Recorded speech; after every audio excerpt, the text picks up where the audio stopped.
Welcome into Payoff Pitch, Action Network's Major League Baseball betting podcast. The World Series continues. There will be a Game 5 tonight in the Bronx. Yankees throttled the Dodgers to keep this thing interesting. Big night for Volpe. It's a night he'll never forget. That was good stuff, good eating. And the Yankees basically, from that point on, took off. The Dodgers made it interesting, but they took off from there. And Dave Roberts used a bunch of guys in his bullpen at the bottom that some of you probably don't even realize and know. Because he did say, if we're winning, I'll use my more high leverage guys. If we're not, let's just survive the game. So that sets up Jack Flaherty visiting Garrett Cole at Yankee Stadium. The Yankees, Sean Zerillo, are minus 142 on the money line. Totals at 8.5 once again. Sean Zerillo from the Action Network, our baseball contributor, joining us today. What do we think? Yankees extend here with Cole?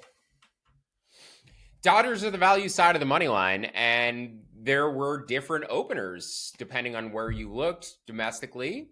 FanDuel opened about plus 108, which is the correct adjustment relative to Game 1, because this is the same pitchers, same starting lineups, supposedly, as we had in Game 1. The Dodgers closed as minus 125 favorites, which is about 55.5% implied. As I said, FanDuel put them at plus 108 for Game 5, which is about a 7% adjustment. And home field worth about 3.5%, 3 to 4%. When you adjust from one home park to another in the same series, it's going to be about a 7% swing in the line. So going from minus 125 Dodgers to plus 108 Dodgers is about the right adjustment for the same matchup at a different home venue. Just to make things clear, because you may be thinking 7%, that seems too high. If it was moving from one home park to a neutral field, it would be 3.5%. But because you're flipping home field for one team to the other, it's a 7% adjustment. Now, what information do we have that's different from Game 1 relative to Game 5? And then also I want to point out the offshore markets currently have the Dodgers at plus 130. They had them as high as plus 135 last night, which is closer to a 10% to 12% adjustment. So why did the line adjust so much relative to Game 1 if we had the same starters, the same lineups? Well, on the Garrett Cole side of things, he's thrown his hardest fastball velocity in 3 out of his 4 postseason starts. His hardest average for the season was about 96.6. I want to get the exact number here. It was 96.6. He did it twice in August. In his 4 postseason starts, he aligned with his season average in 1. The other 3 have either matched or been higher than his mark for the season. 96.8 in the ALDS, also 96.6 in one of the other starts. And then Game 1 of the World Series was at 96.7, which other than that 96.8 in the ALDS would be his high for the season. And you could see it was very evident that he was adding and subtracting from his pitches. Great pitchers are able to add and subtract from their fastball. Cole looked like he was fully in control. It was the best he's looked all season, honestly. If you haven't been following along all year, Garrett Cole had an arm injury in spring training. The Yankees were very careful bringing him back. His velocity, his stuff, everything was kind of down throughout the season.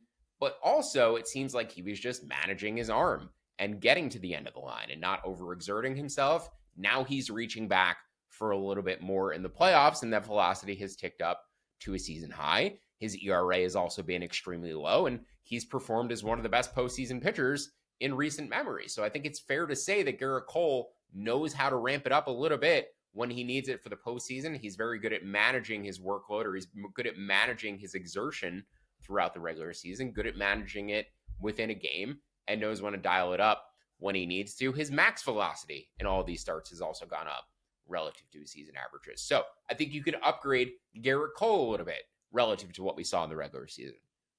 On the other end, Jack Flaherty, we've discussed his velocity trends throughout the playoffs. Final 2 regular season starts were his lowest of the season. Had extra rest prior to Game 1 against San Diego, or his first start against San Diego. Velocity was back up. Had extra rest prior to his NLCS Game 1 against the Mets. Velocity ticked back up slightly, but by the second half of that start, it began to dip. And as I mentioned, he had 4 strikeouts the first time through the order. 2, the final 4 times he faced the Mets batting order between Games 1 and Games 5. And then also in Game 5, that fastball velocity dropped back to where it was at the end of the regular season.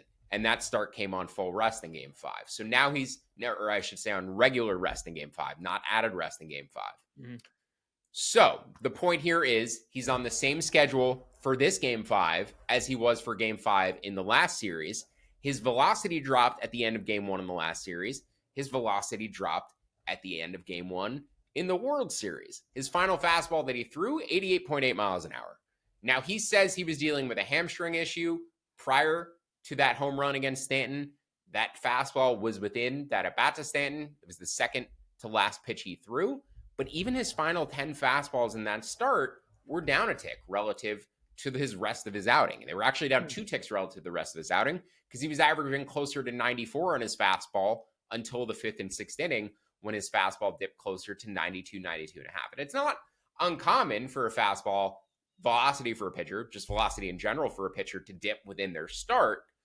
But now we've seen consecutive starts, or 2 of his past 3 starts, where Flaherty's velocity has dipped later in the start, going into another start on 4 days rest, where he hasn't had to make one other than the final 2 starts of the regular season. So adding all of that information together, right, it's pretty easy to conclude that there's a greater than average chance that Flaherty's velocity is lower for game 5 than it was for game 1.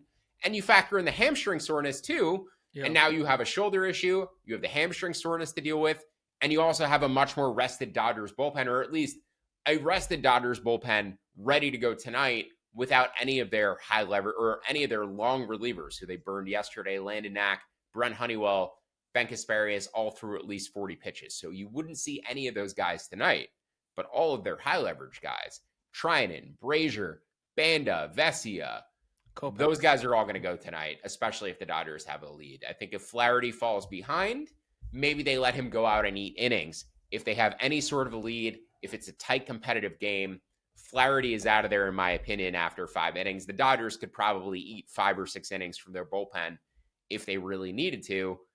I think Flaherty only tossed 3 innings in NLCS Game 5 against the Mets. So they could go to the bullpen very aggressively if they need to. All of that is to say, Flaherty under 15.5 outs, Flaherty under 5.5 strikeouts.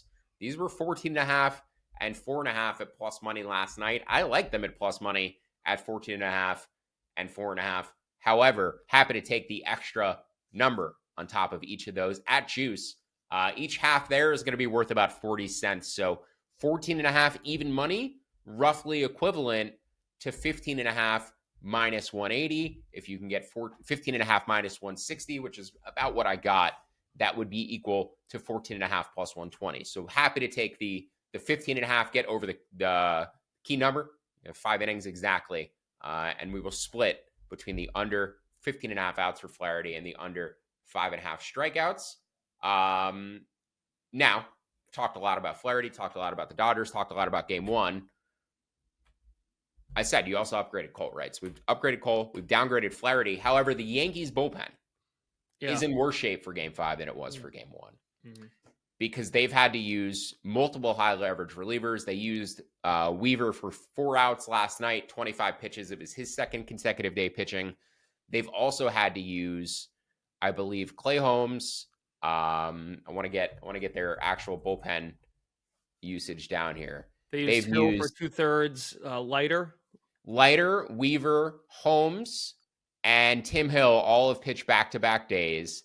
Leiter, Holmes, and Hill have all thrown 3 out of the past 4 days as well. So an appearance from any of them would be their 4th in 5 days, which is where it gets kind of hairy in terms of reliever rest, in terms of the Dodgers being familiar with their pitchers. And, Hill, Cousins, they're facing fewer batters, but they're facing the same lefties over and over, right? So eventually there is some familiarity there. Again, unders on Flaherty, overs on Cole, because I think Aaron Boone regrets pulling him after the 6th inning, or one batter into the 7th inning in game 1. He got through 18 outs pretty clean there. He was super efficient. The velocity's up. Boone likely to use him a little bit longer tonight, considering it's his final regular season start. It's his best pitcher. Also, the Yankees bullpen a bit tired. So I think Cole needs to go a bit deeper into this game. His outs prop opened 16.5 minus 125. That's where I took it. It was 15.5 juiced. It was actually 15.5 plus money for game 1. So it's gone up 2 outs. It's now at 17.5, about a pick 'em price. I think I'm still okay with that. 17.5 minus 110 is about where I'd stop betting it, though. just because then you get to 6 innings, 18 outs. That's about where it cuts off, and you don't want to be laying too much of a percentage on the over 16.5. I think minus 110, or the over 17.5. I think minus 110 is a pretty reasonable cutoff at that number. But I think there's absolutely reasons to upgrade Cole relative to game one, upgrade his expected usage relative to game one, and to downgrade Flaherty's expected usage and effectiveness relative to game one. With regard to the side and the total, I make the Yankees minus 120. As I said, adjusting from one home field to another, worth about 6 or 7%. I made the Dodgers minus 107 in game one. So that's a 6.2% adjustment. My home field is 3.5%. So normally you'd expect a 7% adjustment. But as I said, the Dodgers bullpen is in better shape for tonight than the Yankees bullpen. And it's in better shape relatively to the Yankees bullpen as it was for game one. So that's why I'm not at 7%. I'm at 6.2% on my adjustment. But that said, Dodgers plus 125 or better. There's plus 130s offshore. There's plus 124s, 123s domestically. Yesterday, I gave out the same price target. Dodgers actually got up to plus 130 shortly after the pod. They ended up closing plus 115. We had a lot of stuff going on at Action Network. I was not able to place that bet, and I'm thankful I wasn't able to place it because I would have had a bunch of CLV, would have been feeling good about the bet going into the game. Ultimately, ended up being dead by the time Anthony Volpe's grand slam cleared the wall. So same price target as today for yesterday. Dodgers plus 125 or better. As I said, if it's gotten there offshore, hasn't quite gotten there domestically. Keep an eye out for that. And then lastly, the total, I made 7.7, bet under 8 to minus 105. It's at 8 now. It opened 8.5 last night. FanDuel actually opened 8.5 minus 115. Rest of the market was minus 120. Then another book opened 8 minus 110, and everybody came down to 8. So 8 to minus 105 or better would be the under. And then lastly, I also, I put in my payoff pitch article, or my opening pitch article. This is payoff pitch. Love to confuse them. Ohtani, I was leaning toward his under home run prop, under 0.5 home runs at minus 300. It's tracked interestingly throughout the series. So he was minus 250 against Cole in game one. Now it's minus 300. He was minus 450 against Rodon, which is a lefty. He was minus 400 and minus 450 after his shoulder injury in games 3 and games 4. He hit a ball over 100 miles an hour in game 3. I think it was a ground out. He hit a couple of balls yesterday over 100 miles an hour. One was a fly out that would have been a home run at Wrigley Field. The other was a single. So Ohtani hasn't straightened it out yet, but he is hitting the ball hard even with the injured shoulder. I was considering, BJ and I discussed yesterday. One of his first swings of the game, I thought he was on it. If you remember that first at bat, I was like, okay, he might be all right. Yeah. If you look at Baseball Savant, it says that would be a home run at Wrigley Field. The fly ball that he hit last night, and both were I think barrels, or both were struck over 100 miles an hour. I think it was 102 and 103. So he kind of hit the ball hard, even with the injured shoulder. I know he's walking around like holding it, like he's doing a little manual sling, and he was actually walking in a sling out in the player introductions the other day. But he is hitting the ball hard. So I was tempted by Ohtani under 1.5 total bases. I was tempted by his under home runs with that short porch, with the fact that he's hitting the ball hard again, and the fact that the prices have adjusted relative to game one, and you can actually get better numbers on Ohtani to do the same things that he would have done in game one at better prices. I'm going to pass. If I was able to get a better price at the same price, I'd probably bet it. I'm going to pass at current prices. I think they've adjusted appropriately, but just wanted to shout those out because it was something we discussed yesterday, and seeing him hit the ball hard, I think was good evidence that he's maybe a bit healthier than we suspect, or at least capable of putting a ball over the wall, especially with that short porch. Okay. Sean's got all these picks logged in the Action app, so go find them there if you're having some issues with the website or the app today. Best place with the articles, that is. Best place to find the picks are in the app, and he's got them all tracked there for you. Okay, if we have a game 6 back in Los Angeles, we're back here Friday. At least that's the plan. So we'll see. Off day tomorrow. So that's another thing too, right? I'm curious as to how game script matters. But the Dodgers bullpen again, like, it's just all the more reason why Flaherty might come out a little bit earlier. The Yankees, you could say the same thing, but they just don't have the guys tonight. Like there's a difference between having the guys available and knowing they can be rested tomorrow, or not having the guys available, saying we'll use them anyway because we have the day of rest tomorrow. But then going into game 6, you've still used multiple guys 4 out of the past 6 days, even going into that game, that's too many. You can't pitch guys 5 times in a week. And especially we've seen in the playoffs, the more these higher leverage guys are getting exposed to these lineups, the worse they're doing. So yeah, I think the Yankees want Cole a bit deeper tonight, and the Dodgers, they'll let Flaherty go if he's pitching well. Don't get me wrong, but they have the option, and they have a lot of options to pull him early if they need to. Even with the options, it still feels like the margins are so thin with this team. The fact that they're here, this is the team. This is the construction of the roster as far as the rotation and the bullpen are concerned. Like this is not what they pictured. But we talked about that before we recorded yesterday. Yeah, if the Yankees lose tonight, I think the Padres should get to go to LA. And if they win the final 2 games in LA, the Padres should be World Series champions. They didn't get to play a 7-game series against the Dodgers, but they are down 3-2. So I think at that point they get to take over for the Yankees and wrap up the series in LA. And if they win both games, they're champions and our future's cash. So we're not bitter or anything about the Padres season ending as early as it did. All right, very good. For Sean Zarella, Brendan Glasheen, enjoy Game 5 in the Bronx. If there is a Game 6, we will talk to you on Friday morning right here on Payoff Pitch, Action Network's MLB betting podcast.